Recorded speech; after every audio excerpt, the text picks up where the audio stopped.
আমি আজকে একদম সহজভাবে আপনাদের ডিমের কোরমা রান্না করে দেখাবো। আশা করি এই ডিমের কোরমা রান্না করা দেখার পর আপনাদের ভালো লাগবে। নমস্কার, আমার এই ছোট্ট চ্যানেলে আপনাদের সবাইকে স্বাগতম। তো ডিমের কোরমা রান্না করার জন্য দেখতে পাচ্ছেন এখানে আমি 6টা ডিম সেদ্ধ করে ভালো করে খোসা ছাড়িয়ে নিয়েছি। এখন এর মধ্যে দিয়ে দিচ্ছি স্বাদ অনুযায়ী নুন। এবারে নুনের সঙ্গে এই ডিমগুলো একটু ভালো করে মাখিয়ে নিতে হবে। দেখুন, নুন কিন্তু আমি খুব ভালো করে মাখিয়ে নিলাম। আর বন্ধুরা, এই ডিমের গায়ে কিন্তু আমি হালকা একটু করে কেটে নিয়েছি। এবারে এগুলো একপাশে রেখে দিতে হবে। এখন একটা মিক্সিং জারে দিয়ে দিচ্ছি কিছু কিশমিশ, কাজু বাদাম আর 3-4টে কাঁচা লঙ্কা।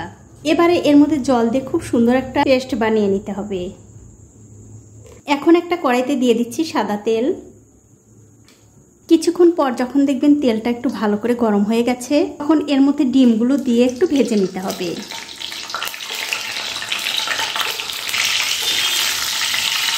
দেখুন, ডিমগুলো কিন্তু আমি হালকা করে একটু ভেজে নিয়েছি। এখন এই ডিমগুলো তুলে নিচ্ছি। এখন ওই তেলের মধ্যে দিয়ে দিচ্ছি একটা পেঁয়াজ কুচি। এবারে তেলের সঙ্গে এই পেঁয়াজগুলো একটু লাল করে ভেজে নেব। দেখুন, পেঁয়াজ ভাজা হয়ে গেছে। এই পেঁয়াজ ভাজাগুলো তুলে নিতে হবে। এখন ওই তেলের মধ্যে দিয়ে দিলাম গোটা গরম মশলা। এখানে দারচিনি, এলাচ আর লবঙ্গ আছে। তার সাথে দিয়ে দিলাম আগে থেকে করে রাখা আদা, রসুন আর কাঁচা লঙ্কা পেস্ট। সাথে কিন্তু পেঁয়াজও আছে। এবারে এই মশলাটা একটু তেলের সঙ্গে ভালো করে কষিয়ে নিতে হবে। দেখুন, এই মশলা কিন্তু আমি 2 মিনিট মতো ভালো করে কষিয়ে নিয়েছি।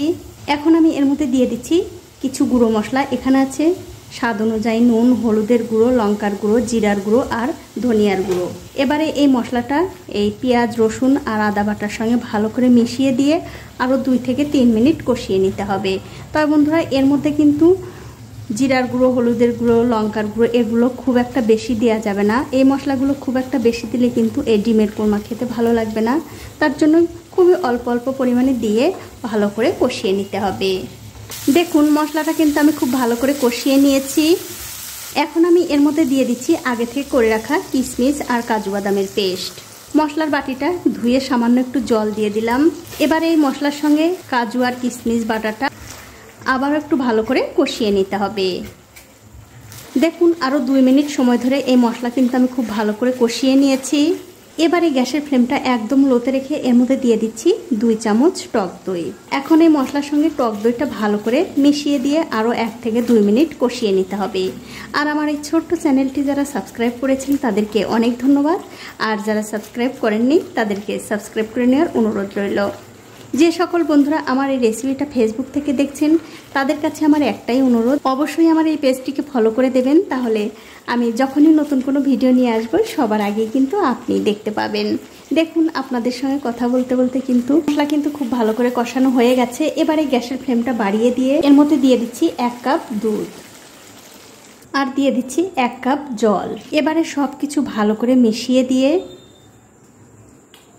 একটা ঢাকা দিয়ে 2 মিনিট আগে রান্না করে নিতে হবে।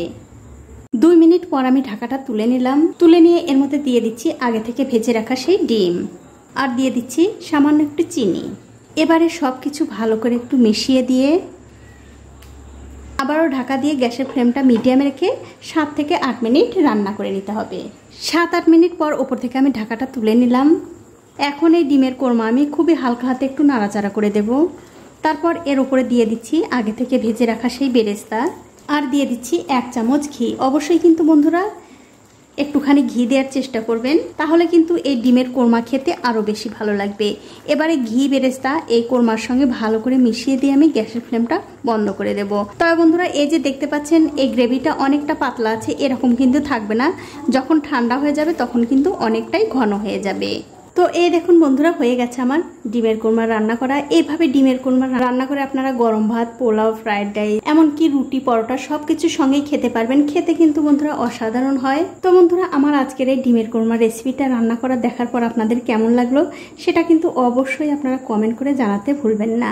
আজ এই পর্যন্তই, দেখা হবে অন্য কোনো নতুন ভিডিও নিয়ে।